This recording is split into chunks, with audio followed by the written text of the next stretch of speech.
Well, Buttercups, this is your opportunity to become a cosmic explorer, a story seeker, and maybe just a curious mind. Welcome to a special bonus episode, the hidden chamber of this podcast, where we unlock the extra mysteries, secret stories, and additional deep dives that didn't make it into the main episodes. Think of this as the after hours lounge of this podcast, where the conversation gets a little deeper, the theories a little wilder, and the secrets a lot juicier. So if you're here, congratulations. You've discovered the secret level of this podcast. Get comfortable, grab your favorite drink, and let's dive into something extra fascinating today. Today's bonus episode may sound a bit like satire, but I assure you it's real history. For hundreds of years in medieval Europe, animals were formally charged with crimes, given lawyers, and sometimes even executed after trials. Yes, pigs, rats, goats, and insects were all dragged into courtrooms and treated like human criminals. Welcome to one of the strangest chapters in legal history. Now, our first case takes place in medieval France. In 1386, a pig in the town of Falaise was accused of killing a child. They didn't simply kill the animal immediately, okay? Instead, they formally arrested, imprisoned, and brought this pig before a judge. Now, after a legal trial, said pig was found guilty of murder. What was the punishment? Execution by hanging in the public square. Now, this is more of a bizarre case in that the pig was dressed in human clothing before the execution. The case was recorded in detailed legal documents and is considered one of the most famous animal trials in European history. The rats who had a lawyer. All right, so not all animals involved, not all the trials involved executions, right? Now, sometimes the accused didn't even show up. In the 1500s, a group of rats was summoned to court in the French town of Autun. Their crime, destroying barley crops. But the rats had a lawyer. The famous legal scholar Barthélemy de Chasneuse, sorry if I butchered that, y'all, agreed to defend them. His legal strategy was brilliant. He argued the rats could not safely travel to court because cats might attack them. Therefore, the court should guarantee safe passage for the defendants. The judge eventually delayed the case repeatedly. The rats, unsurprisingly, never appeared. This case became legendary in legal history as one of the most absurd courtroom defenses ever recorded. And it gets stranger. Now, there were some animals accused of supernatural crimes. In 1474, in the Swiss city of Basel, a rooster was put on trial.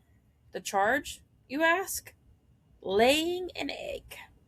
Now, at the time, people believed rooster eggs were unnatural and could produce a basilisk, a deadly mythical serpent.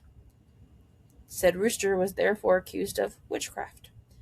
After the trial, the unfortunate bird was executed and burned at the stake. Apparently, medieval courts took magical poultry extremely seriously. And then there were the insects. Now, not all animal trials involved individual animals. Sometimes entire species were prosecuted. In the 1500s, vineyards in France were being destroyed by insects.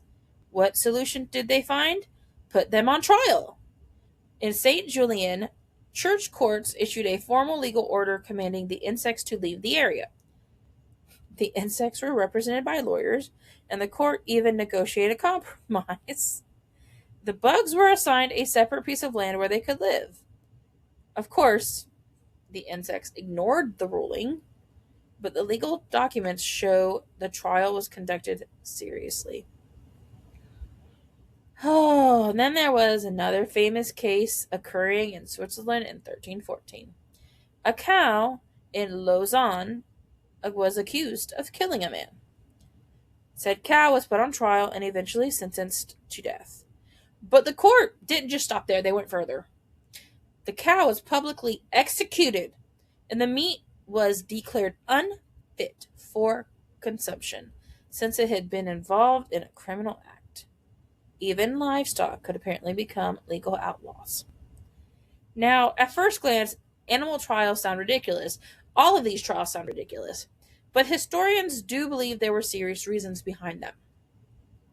So, medieval Europeans believed all creatures were part of God's moral universe.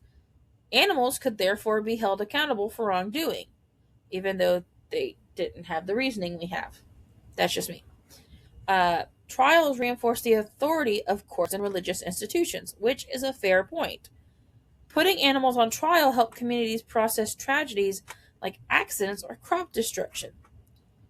Even if animals didn't understand the law, the ritual reinforced social rules. In other words, the trials were less about animals and more about human society trying to impose an order on chaos. Medieval justice could be brutal and frankly bizarre, but animals and their trials reveal something fascinating about the past.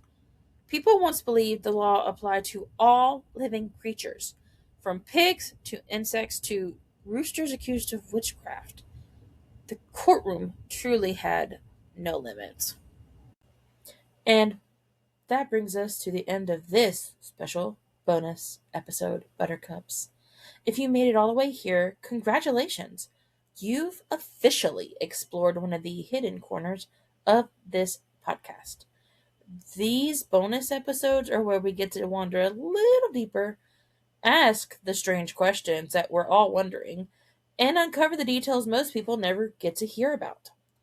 I hope you enjoyed this extra dive into today's topic and maybe discovered something new, surprising, or a little mysterious, and maybe something that said, wait, what? If you liked this bonus episode, be sure to follow the podcast, share it with a fellow curious mind, and keep the conversation flowing. And remember, sometimes the most interesting stories are the ones hidden between the pages. Until next time, stay curious, Buttercups. Keep exploring, and I'll see you in the next episode. Or maybe the next secret bonus drop.